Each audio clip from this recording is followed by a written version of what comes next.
ఆ యాక్టర్ పేరు ప్రసాద్ బాబు, రుద్రవేణులో మోగవాడుగా చేసినవాడు. తను ఉంటే ఇక్కడ పెట్టాను, నీకోసం ఎదురు చూస్తున్నాను, నీతో పాటు మధ్యాహ్నం షూటింగ్ వద్దామని.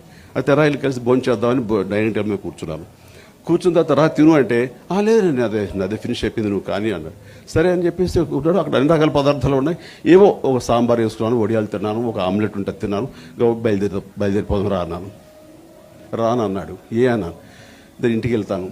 కాదు ఏమైందా, ఇంట్లో మనసు మార్చుకొని రా, షూటింగ్ దగ్గర సరదాగా కాసేపు టైం స్పెండ్ చేద్దాం. లేదు ఇప్పుడే లంచ్లో మా ఆవిడ ఒక 2 కోడిగుడ్లు వేసింది, ఒక ఆమ్లెట్ పెట్టింది. కోడిగుడ్లు తప్ప ఇంకా ఎన్నికి ఏది లేదా ఇద్దానా అని చెప్పి సగం నుంచి ప్లేట్ ఇసిరేసేసి తన మీద కోపంతో వచ్చేసాను. వచ్చిన తర్వాత ఇక్కడ నువ్వు కూర్చున్నావు, సాంబారు వడియాలు ఇవి మాత్రం తిని లేచిపోయి ఒకటి మిగతా ఉన్న ఏమీ వేసుకోలేదు. అంటే నెక్స్ట్ పని మీద ధ్యాసే తప్ప ఏం తింటున్నావో లేదు. నాకు పని లేక ఇంట్లో ఉండి తిండి మీదే ధ్యాస, నా మీద నాకే చిరాకు వచ్చింది.